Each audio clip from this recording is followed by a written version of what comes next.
Good morning everyone. प्रभु यीशु मसीह के मधुर और मीठे नाम में आप सबको जय मसीह की। Praise the lord, shalom. Daily bread of life में आपका स्वागत है।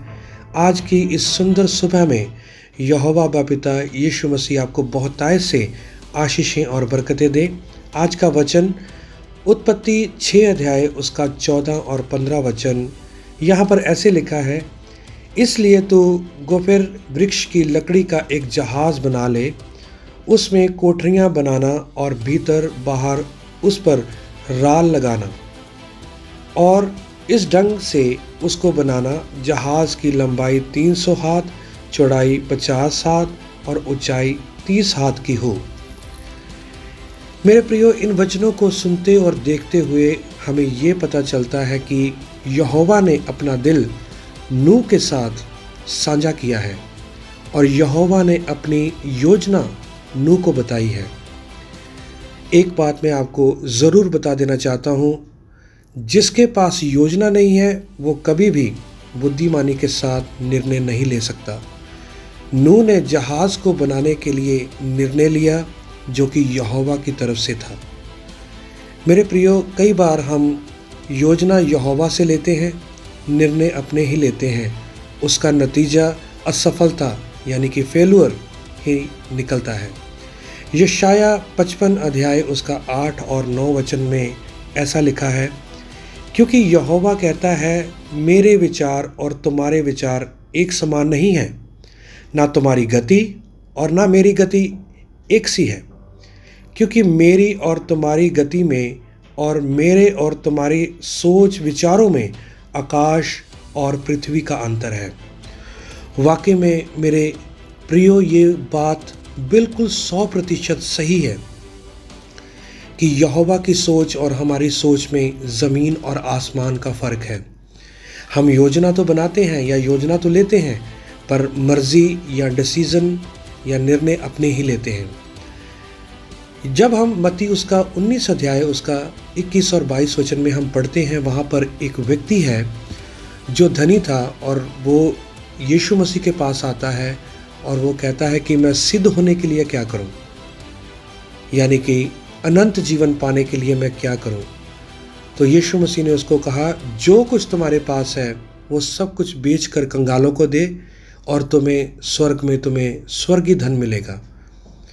मेरे प्रियो, जब उसने उस बात को सुना कि यीशु मसीह ने मुझे सब कुछ छोड़ करके, सब कुछ बेच करके कंगालों को देने की बात कही है, उसी समय वो चला गया।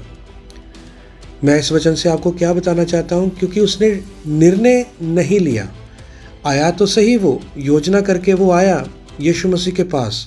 उसकी योजना थी कि मैं यीशु मसीह के पास जाऊँ अनंत जीवन पाने के लिए, पर उसने निर्णय नहीं लिया। हमारे निर्णय ही हमें आशीषों और बरकतों से रहित कर देते हैं।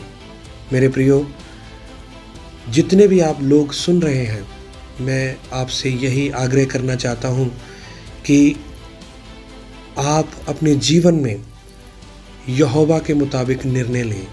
हमने बहुत सारी अपने जीवन में गलतियाँ की होंगी, गलत निर्णय लिए होंगे, पर आज मैं आपको ये वचन से बताना चाहता हूँ कि नूह की तरफ देखें। योजना भी यहोवा की और निर्णय भी यहोवा के। तो जब हम नूह के समान हम योजना भी यहोवा की लेंगे और निर्णय भी यहोवा के द्वारा ही लेंगे, तब हम सफल होंगे। और आपने ये देखा है और आपने पढ़ा भी है कि नूह जो था वो अपने निर्णयों में और अपनी योजना में जो यहोवा ने उसको दी थी उसमें सफल भी हुआ, और एक दिन उसने पूरा जहाज़ बनाकर वो यहोवा के सामने रख दिया। और यहोवा उस बात से वाकई में खुश हुआ, क्योंकि यहोवा का अनुग्रह, यहोवा का फजल उसके ऊपर था और उसका फजल, उसकी दया यहोवा की बनी रही।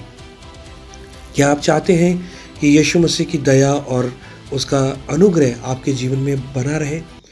तो मेरे प्रियो, आइए हम वही योजना लें जो यहोवा हमें योजना देना चाहता है। चाहे वो सेवकाई है, चाहे वो परिवार है, चाहे आपका बिजनेस है, चाहे आपकी जॉब है, कुछ भी क्यों नहीं है, चाहे आपकी स्पिरिचुअल लाइफ है, आत्मिक लाइफ है, आप यहोवा की योजना लें और निर्णय भी यहोवा से ही लें और पूछें कि यहोवा मुझे क्या करना है, कब करना है, कैसे करना है। जब हम यहोवा के मुताबिक चलेंगे, अपने यीशु के मुताबिक चलेंगे, जो वो कहेगा जब हम वो करेंगे, तो वाकई में हम अनंत जीवन पाएंगे, हम उस स्वर्गीय राज्य के अधिकारी हो सकेंगे। पर वो जो धनी व्यक्ति जो था, वो निर्णय नहीं ले पाया, क्योंकि वो धनी था और वो पैसे को प्यार करने वाला था। तो मेरे प्रियो, कहीं ऐसा ना हो कि अब हम मिनिस्ट्री में, सेवकाई में, अपने जीवन में कुछ गलत निर्णय लें। गलत निर्णय हमें गलत दिशा में हमें ले चलेंगे और उसका नतीजा फेलवर, असफलता ही होगी। प्रभु यीशु मसीह इस वचन के द्वारा आप सबको आशीष और बरकत दे। आज इस बात को समझना और इस बात को लेकर अपने जीवन में चलना कि मुझे यहोवा की योजना और यहोवा के निर्णय ही मेरे जीवन में होने चाहिए।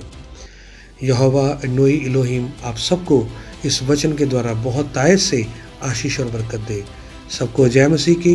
Praise the Lord. शालोम।